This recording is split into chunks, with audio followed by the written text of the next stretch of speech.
En 1873, un abogado cristiano de Chicago llamado Horacio Spafford vivió una serie de tragedias que lo dejaron completamente quebrantado.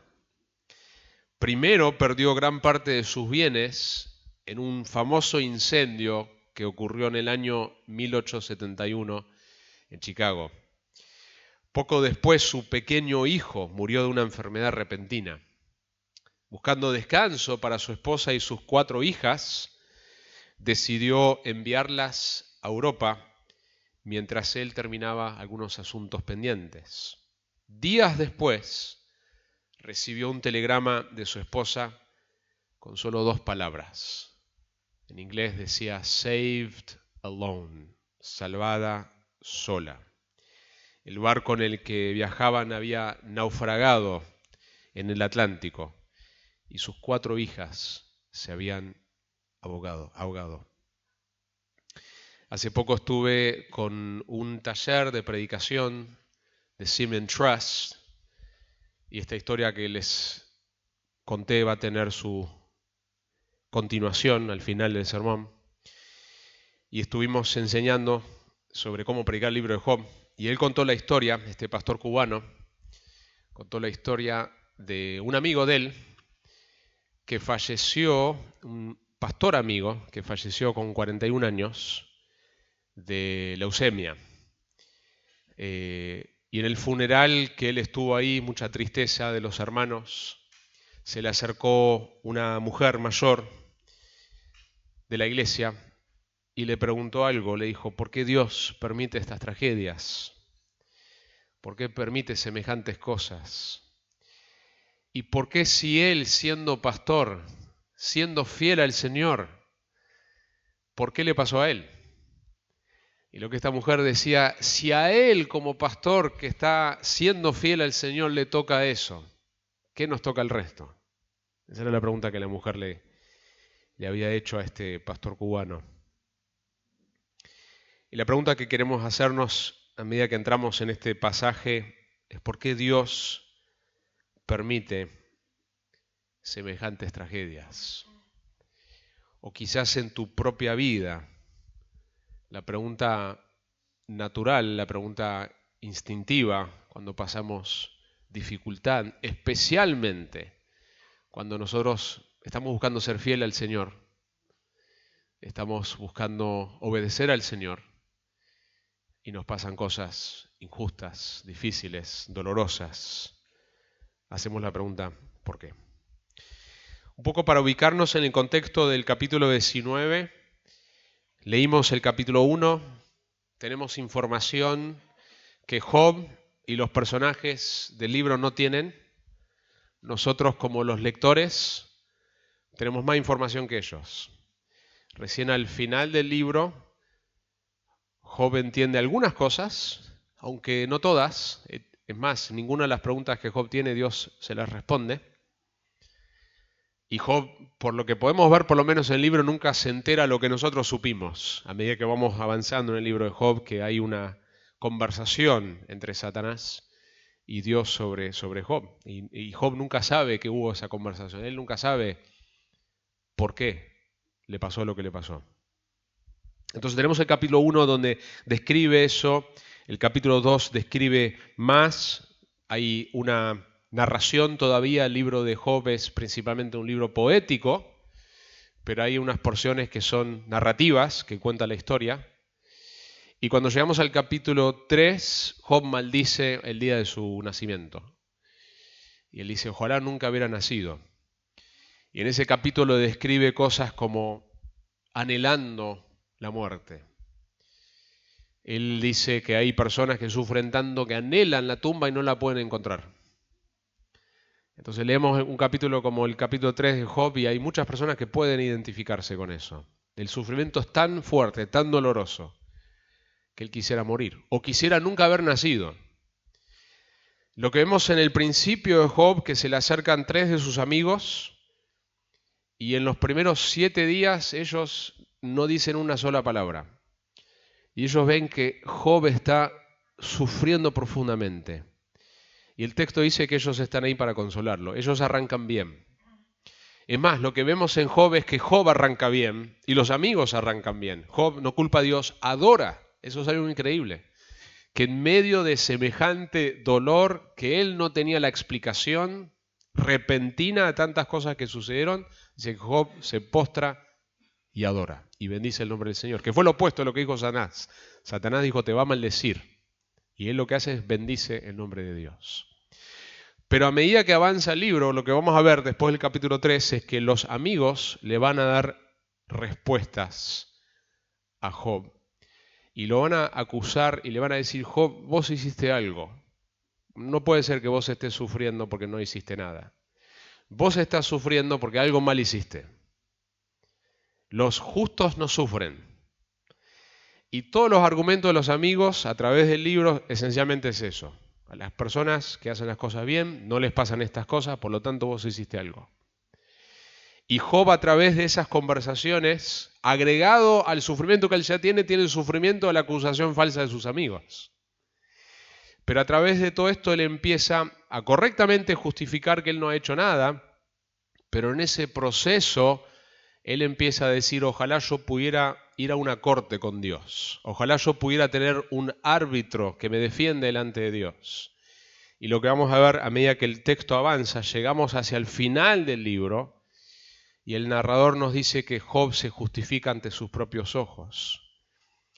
Y de hecho Dios lo va a reprender más adelante. Pero básicamente la estructura de este capítulo es que Job inicia la conversación.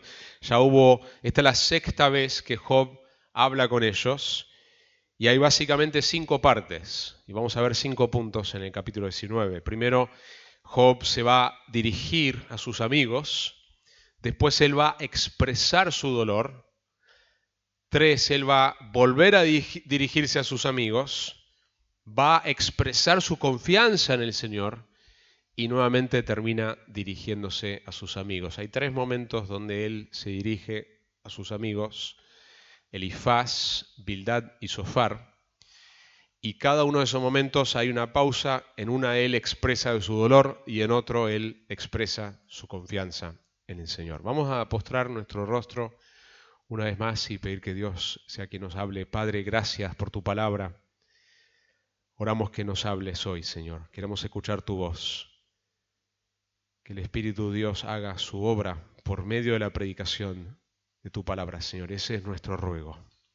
Te lo rogamos en el nombre de Jesús. Amén. Así que lo primero que queremos ver lo encontramos en los versículos 1 al 6. Versículos 1 al 6. Primer punto, Job reprende a sus amigos. Job reprende a sus amigos. Y él va a decir, ¿hasta cuándo me van a herir con sus palabras? ¿Hasta cuándo me van a herir con sus palabras? Versículo 1 dice, entonces Job respondió y dijo, ¿hasta cuándo me angustiaréis y me aplastaréis con palabras? Sumado a todo lo que Job ha sufrido, en vez de ser consolado por sus amigos, está siendo angustiado y Job usa la palabra, me están aplastando con sus palabras. En el versículo 3 dice, estas 10 veces me habéis insultado. ¿No os da vergüenza perjudicarme? Ahora, si nosotros contamos la cantidad de veces que ellos han hablado, no han sido 10. Entonces hay 2 posibilidades. Una es que el libro no narra todas las veces que ellos hablaron, nos da unas muestras de esas conversaciones y que en realidad fueron más, eso es una posibilidad. Y la otra posibilidad es que Job está usando una expresión literaria, que aun si fueran 10 veces probablemente también está hablando de eso, porque el concepto de 10 en ese contexto cultural tiene la idea de la totalidad. Es parecido al número 7 en ese sentido, la idea de la plenitud. El punto es que los ataques verbales de sus amigos han sido más que suficientes, eso es lo que él está diciendo acá.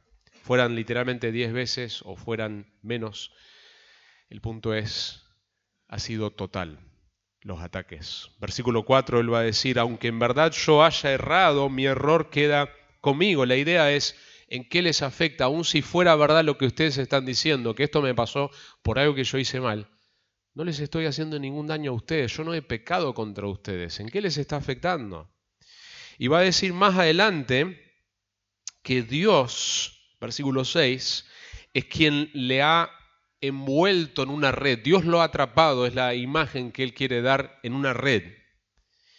Bildad, en el capítulo previo, uno de sus amigos había dicho que es el impío que queda atrapado en su red, pero Job va a insistir en el versículo 6 que es Dios quien lo puso en una red. Job está experimentando un dolor en lo más profundo. Sus amigos no son causa de consuelo, son causa de gran dolor, sumado al dolor que ya tiene. Y mis hermanos, qué dolor hay para el cristiano cuando los que están cerca lo acusan falsamente. O cuando los que supuestamente son amigos, en vez de consolar, juzgan erróneamente. Job 13:4, Job había dicho esto: mas vosotros sois forjadores de mentiras, todos vosotros sois médicos inútiles. Y Job tiene razón en esto que está diciendo. Pero lo que Job experimentó en esta situación, nosotros no sabemos la fecha exacta, pero es posible que esto fue en la era patriarcal. Es algo que nosotros podemos experimentar, pero hay alguien mayor que Job que lo experimentó de una manera en que él no respondió a esas mentiras. Mateo 26 se dice que los principales sacerdotes y todo el concilio procuraban obtener falso testimonio contra Jesús, con el fin de darle muerte, y no lo hallaron a pesar de que se presentaron muchos falsos testigos. Y 1 Pedro 2:23, hablando de Cristo, dice: y quien cuando le ultrajaban, no respondía ultrajando, cuando padecía, no amenazaba, sino que se encomendaba a aquel que juzga con justicia. Vemos que Job es una persona que camina íntegramente, y mayormente vemos que Dios lo vindica al final del libro diciendo: los amigos de Job actuaron mal, Job actuó bien, a pesar de que Dios también lo confronta a Job, pero Job nos apunta a uno mayor todavía, que realmente jamás pecó en medio de las acusaciones falsas que el Hijo de Dios tuvo de aquellos quienes estaban cerca de su propio pueblo. Así que lo primero que vemos en estos primeros 6 versículos, el versículo 5 y 6 termina diciendo: si en verdad os jactáis contra mí y comprobáis mi oprobio, sabed ahora que Dios me ha agraviado y me ha envuelto en su red. Punto número 1 es: Job reprende a sus amigos. ¿Hasta cuándo lo herirán con palabras? Y esto nos lleva al segundo punto, donde Job se lamenta. Punto número 2, Job se lamenta. Y lo que vemos en estos versículos, que es del 7 al 20,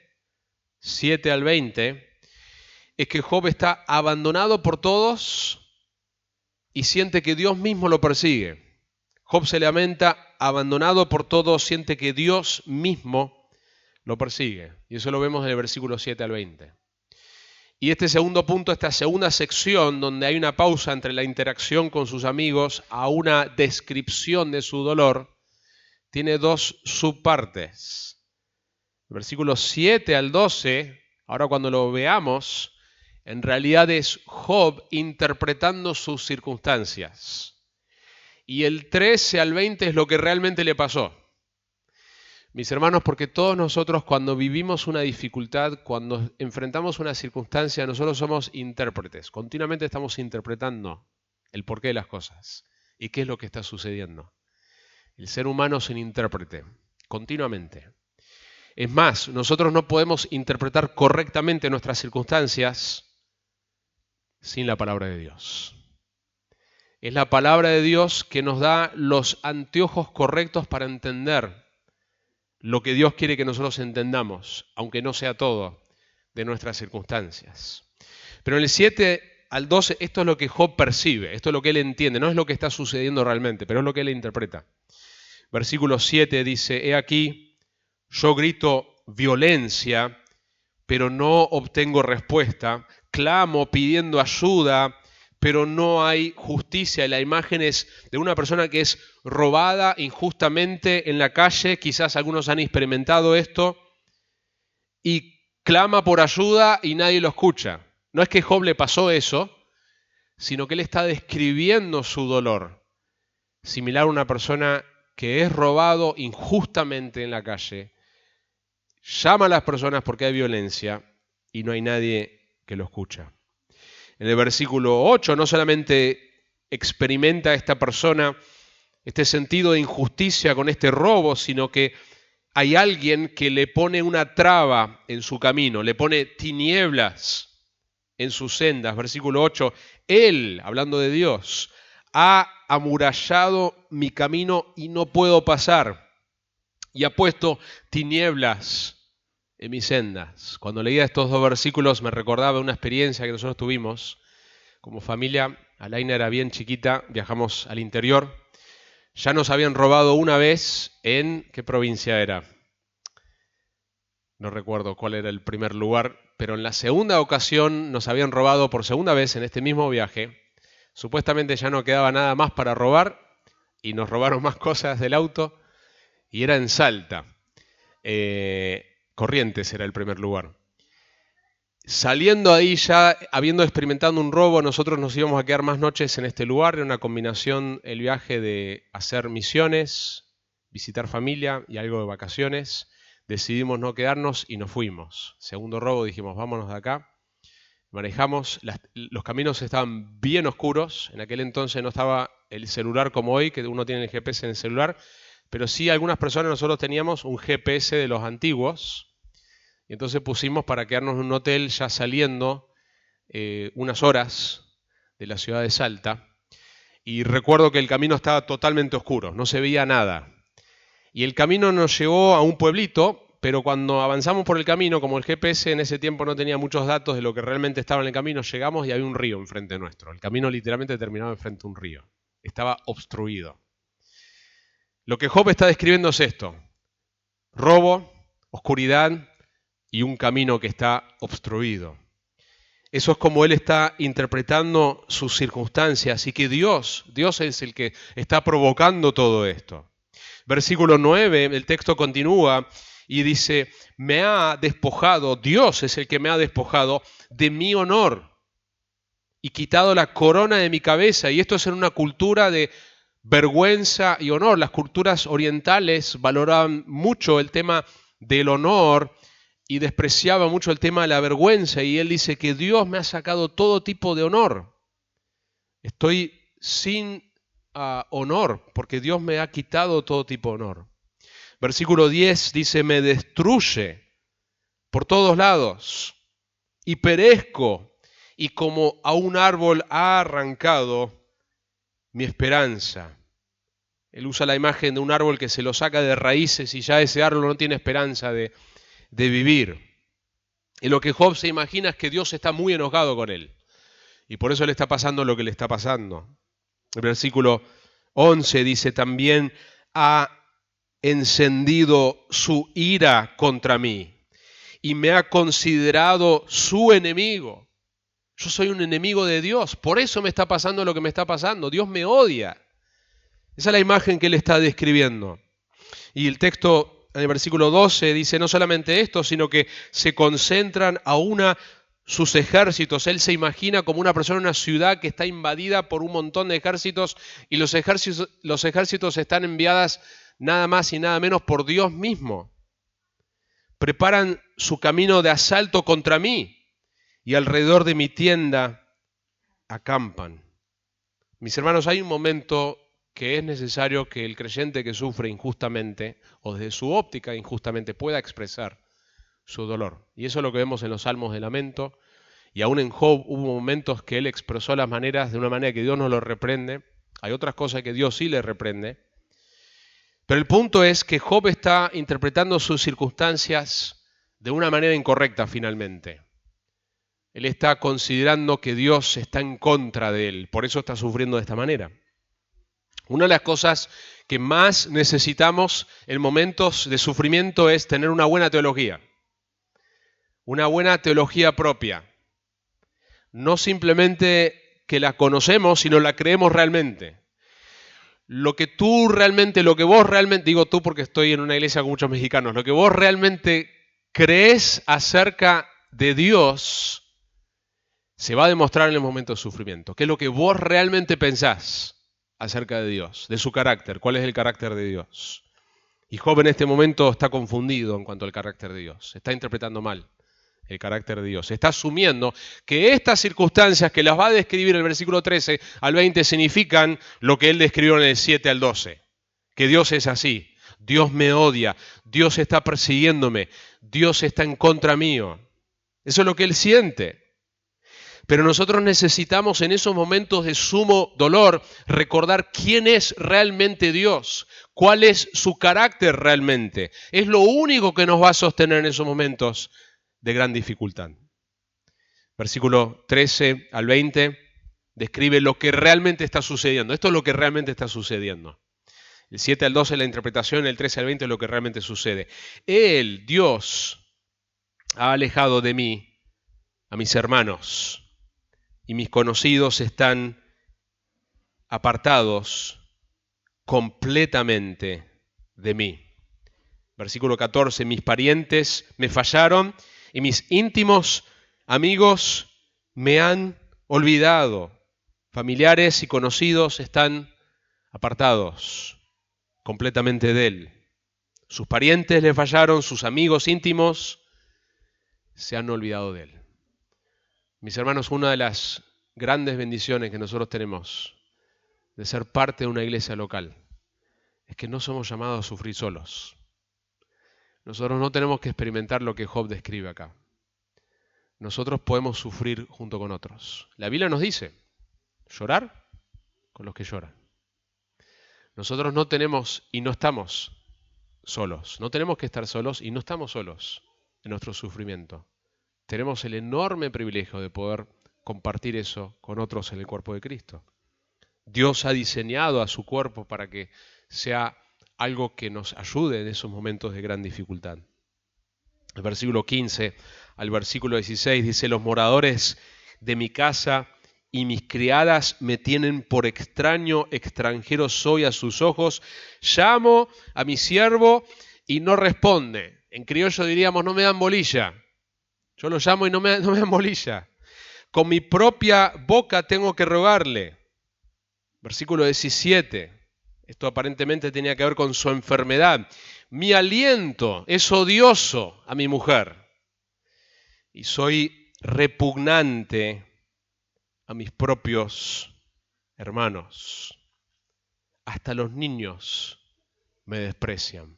En una cultura que un niño jamás despreciaría a un mayor. La cultura de honor. Pero dice, hasta los niños me desprecian. Me levanto y hablan contra mí. Versículo 19, todos mis compañeros me aborrecen y los que amo se han vuelto contra mí. Y en el versículo 20 va a describir su enfermedad, algo de su enfermedad, que está descrito en distintos lugares, porque Job sufrió pérdidas, pero también sufrió enfermedad. Mis huesos se pegan a mi piel y a mi carne, y solo he escapado con la piel de mis dientes. Esa segunda frase hay dos opciones. Una es un recurso literario, escapé zafando, sería la idea, apenas escapé, apenas estoy vivo. Y la otra que literalmente él se quedó sin dientes, que eso es una posibilidad con esta enfermedad que él tenía. No podemos saber con certeza. El punto es que él está sufriendo profundamente. Y estas son las descripciones de lo que realmente le pasaron. Él está no solamente con estas pérdidas, no solamente con esta enfermedad, sino que nadie lo quiere. Está abandonado realmente por todos, no tiene nadie. Y él percibe que Dios mismo lo ha abandonado. Nuevamente, mis hermanos, hay alguien que experimentó esto de una manera mayor. Porque Job no había sido abandonado por Dios, aunque él se sentía así. Pero hay otro que sí fue abandonado por Dios, literalmente. El Salmo 22.1 es una profecía de lo que Jesús oraría en Mateo 27:46, donde Jesucristo dice, Dios mío, ¿por qué me has abandonado? ¿Por qué me has desamparado? Y ahí sí no es simplemente que Jesús percibía incorrectamente que Dios lo había abandonado, como Job, que está percibiendo erróneamente que Dios lo había abandonado. Dios sí lo había abandonado en ese momento. Jesucristo realmente fue abandonado por Dios el Padre en ese momento. Por eso en Getsemaní, cuando Él ora con desesperación y dice, si hay una manera de evitar este sufrimiento, yo quisiera evitarlo. Y Él no está hablando primordialmente del sufrimiento físico, que era terrible, de la cruz. Él está hablando de la separación que Él estaba a punto de experimentar como el Hijo de Dios, que siempre había tenido una comunión eterna con el Padre, y eso se iba a cortar en el momento que Él iba a la cruz. Por eso Isaías dice que Dios se complació en herirle. Porque en ese momento Jesucristo se hizo pecado. Aquel que no conoció pecado se hizo pecado. Era la única manera que un Dios santo, perfecto, pudiera recibirnos a nosotros castigando el pecado en la persona de Jesús, la naturaleza misma, con la oscuridad que había, en una representación de esa oscuridad que había en ese momento, donde Dios está derramando toda su ira sobre el Hijo de Dios. Y el Hijo de Dios realmente estaba siendo abandonado porque Dios mismo se está complaciendo en castigarlo, no porque Él era culpable, sino porque Él se hizo pecado en ese momento. Pero mis hermanos, esa separación, ese abandono real de Dios el Padre tenía el objetivo de salvarnos a nosotros y tenía el objetivo de que nosotros jamás estuviéramos en una situación por causa del Evangelio, por causa de Cristo, de que Dios nos abandone. Dios jamás te va a abandonar si sos de Él. Él siempre estará contigo. Así que esa es la maravilla del Evangelio, que nosotros nunca estaremos en una situación como lo que Job percibía incorrectamente y como lo que Cristo realmente vivió. Romanos 8 nos habla de que no hay nada que nos puede separar de ese amor. Que podemos estar en las peores circunstancias, como lo tuvo Job, y no estaremos separados de él.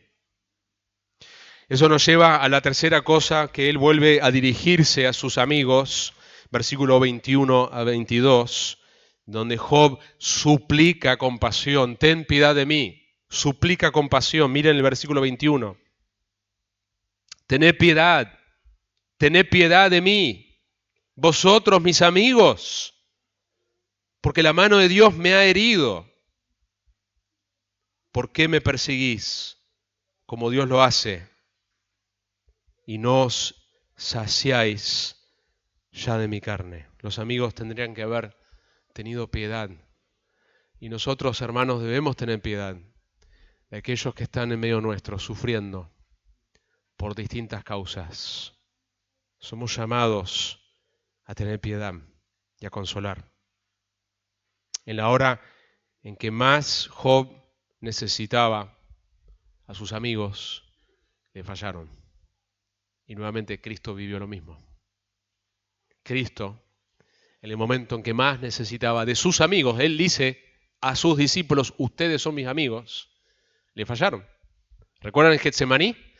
¿Qué le pide 3 veces a los discípulos? Que velen y oren con Él.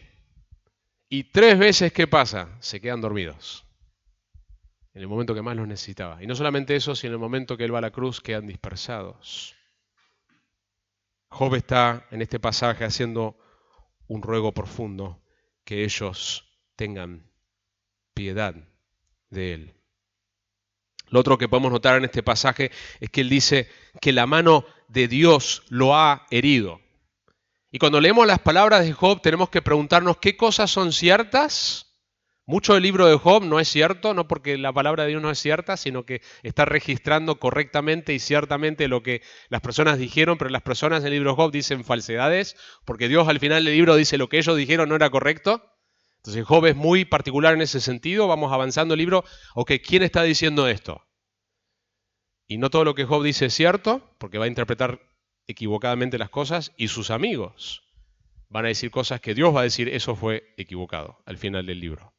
Entonces tenemos que preguntarnos cuando Job dice cosas, si es cierto. Y la pregunta acá ¿es cierto que Dios lo ha herido? Y te hago la pregunta, de lo que has visto en el pasaje, la misma pregunta se podría aplicar a las circunstancias difíciles que te han llegado a tu vida. Si fue Dios que las trajo, sí o no. Esa es la pregunta que tenemos que responder. Y la pregunta es sí. Fue a través de Satanás, fue a través de los caldeos, fue a través de ciertas cosas, pero fue por medio del permiso de Dios. No hay circunstancia difícil, no hay circunstancia dolorosa, no hay pecado de otro que nos haya llegado a nuestra vida que no pasó primero por las manos soberanas de Dios. Si nosotros no creemos eso, no hay manera que nosotros podamos tener verdadera esperanza en medio del sufrimiento injusto. Una de las cosas que tenemos que estar convencidos es que Dios fue el que finalmente me hirió. No porque Dios sea el autor del mal, pero Dios ha permitido, como lo permitió en la vida de José, la maldad de los hermanos. Vosotros pensaste en hacerme mal, pero Dios lo tornó en bien para que veamos cómo sucede hoy, se salvara la vida de mucha gente. Nosotros tenemos que creer eso cuando estamos en momentos de gran sufrimiento como Job. Y Job entonces entendía correctamente la soberanía de Dios. Job no entiende el por qué, él va a preguntar eso, y de hecho vemos los salmistas preguntando eso, y no está mal que nosotros preguntemos, Señor, ¿por qué? Y expresemos nuestro dolor delante de Dios, mientras que finalmente nos aferramos a Él, como va a ser Job más adelante en el capítulo. Job no entiende el por qué, pero sí entiende correctamente que todo el sufrimiento, aunque Dios no es el enemigo como él piensa, pero sí entiende correctamente que vino de Dios. Esa parte sí la entendía. Es decir, Job entendía correctamente la soberanía de Dios, Job no entendía la bondad de Dios. Hermanos, nosotros necesitamos entender ambas cosas. Que Dios es soberano y que Dios es bueno. Y no simplemente cantarlas, no simplemente conocerlas, tenemos que creer eso en los momentos de sufrimiento. Que Dios es soberano y que Dios es bueno. Y Job entendió la soberanía de Dios, pero Job no está entendiendo la bondad de Dios. Job no puede ver. ¿Cómo puede haber algo bueno en medio de esto? Es imposible. Y Dios hacia el final del libro lo va a corregir y Job se va a arrepentir. Capítulo 42. Job cita lo que Dios le dice. ¿Quién es este que oculta el consejo sin entendimiento? Y Job va a decir, por tanto, he declarado lo que no comprendía, cosas demasiado maravillosas para mí que yo no sabía. Job se da cuenta que no puede entender la mente de Dios. Job va a terminar escuchando a Dios hacerle un montón de preguntas. Dice, vos ceñite, abrochate tu cinturón, ponete bien los pantalones, porque yo te voy a hacer preguntas a vos como me hiciste y vos me vas a instruir a mí, vos me vas a enseñar a mí. Dios usa sarcasmo al final del libro. Y le hace un montón de preguntas acerca de, ¿vos estuviste cuando yo creé todas las cosas? ¿Vos conocés esto de la naturaleza? ¿Vos entendés esto? Ya que son tantos los años de tu vida. Y Job se va a arrepentir al final del libro. El punto, hermanos, es que Job creía en la soberanía de Dios. De alguna manera él entendió que esto vino de Dios. Cuando la esposa le dice que maldiga a Dios y que se muera, él reconoce que esto vino de Dios. Vamos a aceptar no solamente lo bueno, sino lo malo. Pero Job no estaba pudiendo ver la bondad de Dios. Él no estaba pudiendo ver cómo puede haber algo bueno de esto. Y eso es lo que muchos hacen. O creen en la soberanía de Dios y rechazan la bondad de Dios. Dios no puede haber algo bueno. Dios no está haciendo algo bueno con esto. O Dios es bueno, pero Él no está en control. Esto pasó porque Satanás lo hizo y Dios hubiera querido frenarlo, pero no pudo. Es más, hay un autor, un rabino, llamado Harold Kushner, que escribió un libro muy conocido que se llama When Bad Things Happen to Good People, cuando a la gente buena le pasan cosas malas. Ese es el título. Y él lo escribió después de la muerte de su hijo, quien padecía de una enfermedad genética, tratando de resolver este dilema. ¿Cómo es que Dios permitió esto? Y esto es lo que él dice. Dios quiere que las personas sean felices. Escuchen esto, lo que dice este autor. Pero a veces no puede evitar que sucedan cosas malas. El mundo no está bajo un control completo. Este autor no podía aceptar la soberanía de Dios. Creía que Dios es bueno, pero la razón que pasan cosas malas es porque Dios no pudo frenarlo. Y tanto el pensamiento que Job tiene como el pensamiento de este autor son pensamientos erróneos. Job, a diferencia de este autor, entendía que todo sufrimiento provenía de Dios, pero no podía ver cómo puede haber algo bueno de esto. Lo que vamos a ver en este capítulo, donde es tan oscuro en la vida de Job, que en medio de esa enorme oscuridad es uno de los lugares de más desesperación del libro de Job, de más oscuridad. En medio de eso vamos a ver una fe y una esperanza increíble que Job demuestra en los versículos 23 al 27, y esto nos lleva a nuestro cuarto punto. Job declara su fe. Job declara su fe. Sé que mi Redentor vive. Sé que mi Redentor vive. Job no tiene las respuestas en este capítulo y tampoco las va a tener al final del libro. Va a tener más. Pero en este punto, a pesar de que no entiende y a pesar de que están en un momento interpretando incorrectamente a Dios, y eso es lo que vemos en los Salmos, que de rato pareciera que están interpretando equivocadamente las cosas, pero después se aferran a Dios. Así somos nosotros en el sufrimiento, en momentos de mucho dolor. Nosotros no podemos ver con claridad las cosas. Y por eso necesitamos el cuerpo de Cristo, necesitamos la palabra de Dios, porque nuestra visión está nublada con tanto sufrimiento, como la estuvo con Job. Pero en medio de todo esto, vemos versículo 23 al 27, una descripción de esperanza. Miren cómo sigue el texto, dice, oh, si mis palabras se escribieran, si se grabaran en un libro, si con cincel de hierro y con plomo fueran esculpidas en piedra para siempre. Tremendo lo que dice. Él está queriendo que sus palabras queden grabadas para siempre. Dicho y hecho. Sus palabras quedaron grabadas para siempre en la palabra eterna de Dios. Y entonces tenemos este pasaje que es un pasaje difícil de traducir del hebreo al español. Es un pasaje que tiene ciertas dificultades que por tiempo no las vamos a mirar, pero versículo 25 va a decir yo sé. Va a pasar de la incertidumbre ahora a la certidumbre de recordar. No sabemos cómo Job supo esto exactamente, pero dice yo sé que mi Redentor vive. Y ahí la palabra Redentor es Goel, y es una palabra que en hebreo significa aquel que provee protección legal a un pariente cercano que no puede defenderse por sí mismo.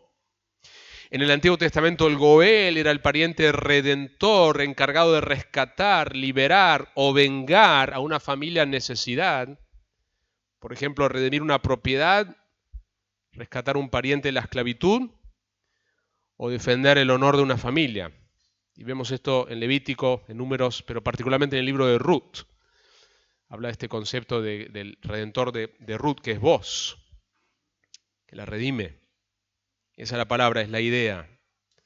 Entonces lo que Job está diciendo acá, porque esta palabra se puede traducir también mi vindicador.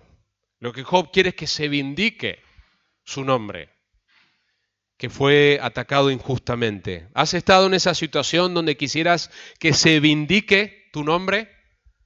Eso es lo que Job ha vivido, y él dice, yo sé que yo tengo un vindicador que tiene la palabra final y que él vive.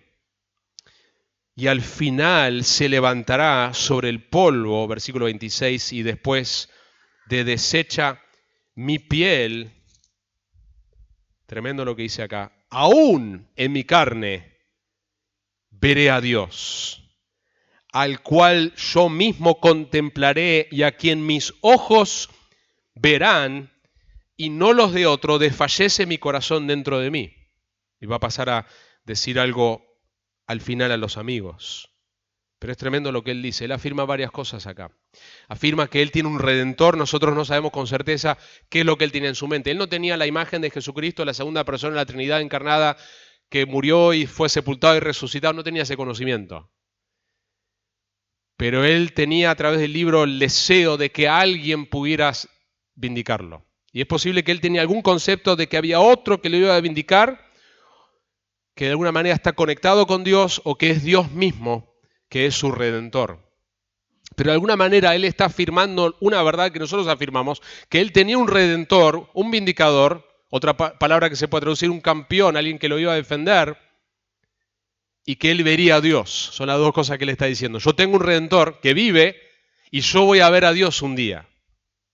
Yo tengo a alguien que va a vindicarme y yo voy a ver a Dios. Esa era su esperanza. Y finalmente lo que él dice acá fue profético, porque esto se cumplió en el libro. Si vamos al final, capítulo 42, si querés, anda conmigo un minuto y guarda tu espacio. 42, Job 42, versículo 5 dice esto: he sabido de ti solo de oídas, pero ahora mis ojos te ven. Lo que él dijo acá. Yo voy a ver a Dios, dicho y hecho. Mis ojos te ven. Que en medio de semejante dolor, Dios hizo una obra en él, que antes él podía decir yo sabía de ti de oídas, pero ahora yo puedo verte, mis ojos te ven, te conozco de una manera que jamás te había conocido. Ninguno de nosotros queremos pasar el proceso para llegar a esto, pero ese fue el fruto para Job. Ahora mis ojos te ven. Y no solamente eso, que él había dicho que un día él iba a ver a Dios con sus ojos, sino que el versículo 7, el 6 dice, por eso me retracto y me arrepiento en polvo y ceniza. Y versículo 7 dice, sucedió que después que el Señor habló estas palabras a Job, el Señor dijo a Elifaz, uno de los tres amigos de Manita, se ha encendido mi ira contra ti y contra tus dos amigos, porque no habéis hablado de mí lo que es recto, como mi siervo Job. Job fue vindicado. Imagínense ese momento. Imagínense la cara de Elifaz y de Bildad y de Zofar, que están tan convencidos de sus argumentos. Están tan convencidos de Job está errado y ellos tienen razón. Y que ellos escuchan a Dios decir, yo estoy por derramar mi ira sobre ustedes porque ustedes hablaron lo que no era correcto de mí. A diferencia de Job, que habló lo correcto. Ustedes están errados y Job está en lo correcto. Job lo pudo escuchar, sus amigos pudieron escuchar eso. Job es vindicado.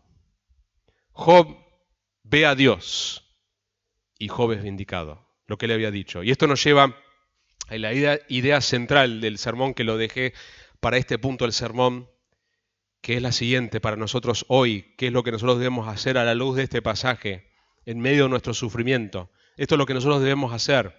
Confía en tu Redentor, aun cuando no entiendas tu sufrimiento. Confía en tu Redentor, aun cuando tú no entiendas, cuando vos no entendés tu sufrimiento. Pablo dice algo interesante en el Nuevo Testamento, dice 2 Corintios 1, 8 al 10.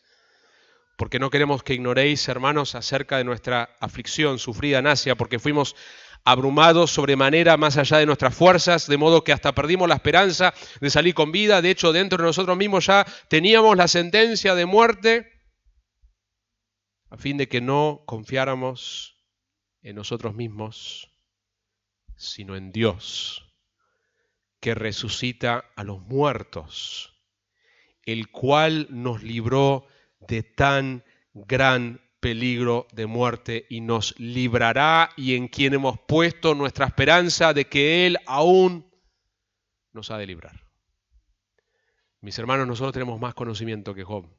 Nosotros sabemos que ese Redentor tiene un nombre en el Nuevo Testamento. Nosotros tenemos un intercesor, un Salvador, que es nuestro Señor Jesucristo, que murió por nuestros pecados y está a la diestra del Padre intercediendo a nuestro favor. Y somos llamados, así como confiamos un día para nuestra salvación, para nuestra vida eterna, somos llamados a confiar en Él en medio de un sufrimiento que no tenemos explicación. Dios a veces nos permite ver algo del porqué, pero a veces no sabemos todas las respuestas. Y el llamado de este capítulo es confiar en tu Redentor, aun cuando no entiendas tu sufrimiento. Y esto nos lleva al último punto, punto 5, versículo 28 a 29, donde Job advierte a sus amigos, versículo 28 y 29, si decís, ¿cómo le perseguiremos? ¿Y qué pretexto hallaremos contra él? Temed la espada vosotros mismos, porque el furor trae el castigo de la espada, para que sepáis que hay juicio. Job les está diciendo, amigos, se viene el juicio.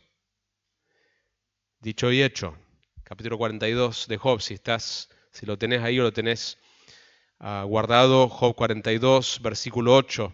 Esto es lo que Dios le dice a Elifaz al final del libro. Job 42, 8. Ahora pues, tomad 7 novillos y 7 carneros, id a mi siervo Job y ofreced holocausto por vosotros, y mi siervo Job orará por vosotros, porque ciertamente a él, a Job, atenderé, para no hacer con vosotros conforme a vuestra insensatez, y repite lo que ya había dicho antes, porque no habéis hablado de mí lo que es recto, como mi siervo Job. Y Elifaz, Temanita, y Bildad, Suita, y Sofar, Naamatita, fueron e hicieron tal como el Señor les había dicho, y el Señor aceptó, ¿a quién? A Job. Fue por medio del sacrificio que Job hizo, que sus amigos escaparon el juicio, la ira. No solamente fue vindicado Job, sino que Job ahora va a volverse un salvador para ellos. Y mis hermanos, nosotros tenemos uno mayor que Job, que tomó el sacrificio, no ofreció un sacrificio ajeno a él, él mismo se ofreció a él mismo como el sacrificio perfecto, para que nosotros escapemos el juicio venidero. El versículo 10 del capítulo 42 dice, el Señor restauró el bienestar de Job cuando éste oró por sus amigos. Y el Señor aumentó al doble todo lo que Job había poseído. Y el texto continúa describiendo todas las bendiciones que después Dios trajo a la vida de Job. Y el texto termina diciendo que Job murió anciano, lleno de días, que en la antigüedad cuanto más vida tenías era la indicación de la bendición de Dios. Nosotros no tenemos la garantía de que las cosas cuando estamos pasando dificultades injustas van a terminar exactamente como Job, donde se regresan las posesiones y se multiplica el doble, pero nosotros tenemos algo mejor todavía, mayor todavía, que es la garantía de nuestra vida eterna, donde un día escucharemos a nuestro Señor que diga, entra y disfruta los placeres, los gozos eternos. Esa es nuestra esperanza, mis hermanos, que tenemos un Redentor que vive y que veremos a Dios, literalmente, a Jesucristo, cara a cara, un día. La historia que conté al principio del abogado Spafford sigue así, profundamente herido. Spafford abordó un barco para reunirse con su esposa durante la travesía. El capitán lo llamó a su camarote y le indicó el punto aproximado donde el barco de su familia se había hundido. Allí, mirando las olas oscuras que habían tragado a sus hijas, Horacio regresó a su habitación y en medio del dolor escribió las palabras del himno que hoy conocemos. Está bien con mi alma. Una versión dice así, cuando sobre mí ruge tempestad y ya mi fe desfallecerá, Cristo jamás dejará de amar. Tengo paz. Gloria a Dios. Tengo paz.